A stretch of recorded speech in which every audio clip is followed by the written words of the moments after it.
was this tight, but now you can't speak to him because Sosa says so? Let's just take a trip down memory lane really quick. So two guys, they grew up together. They smoked weed together. We went to parties together, selling drugs with one another, with shootings and everything with one another, because that's what we did before we were Muslim. We both accept Islam around the same time. And I decided to go to this masjid and you go to another masjid. And now we don't speak to one another. Explain to me how we both worship Allah subhanahu wa ta'ala, but just because I go to, let's say, IMFC, you are commanded not to speak to me. You are commanded not to speak to my mother, who knows you by your first name, not your Muslim name that you adopted once you accepted Islam, but she knows you by your first name because my mother used to wash your clothes when your washing machine wasn't working. And all of a sudden, you got people that are not from this city tell you can't even speak to me no more, and you don't. Tell me that ain't crazy. Who taught you to hate your brother? Y'all was disobeying the law together for many years and y'all was this tight, but now you can't speak to him because bought that line. You're riding by masjid, you hear the adhan being called, but you won't stop and answer the call of prayer because you don't want so-and-so to hear that you came out of another masjid praying. Tell me that ain't crazy. You got young boys that they know that's ready to go spin the block and murder another Muslim, but they won't pray at IMFC. They won't pray at Mukbil. So you'll take the life of another Muslim, but you won't pray in certain masjids because Sosa says so? We all got people buried in these cemeteries over here. Friends, family, even our children. But you let people that come here and tell us who ain't got nobody buried in these cemeteries, but they telling you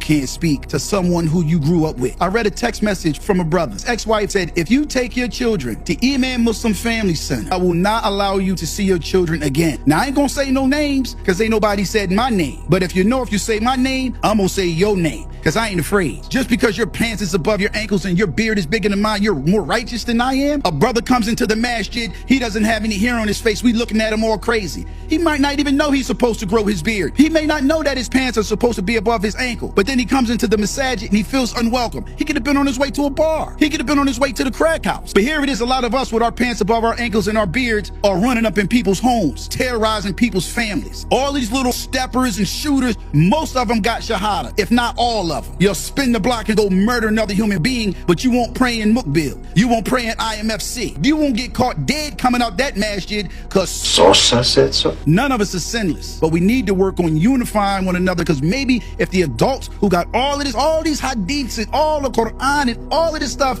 that's memorized in Islam, can we implement just a little bit of it? Oh, I'm not speaking to him, I might go to hell. Nah, what might send you to hell was them robberies. You don't take care of your family, beating up on Muslims. That might send you to hell. Not going to Mukbil to pray, not going to IMFC to pray, that's not going to send you to hell. You're more focused on not praying somewhere and not giving salams than you are the evil that you do. May Allah help us all. Fuse out.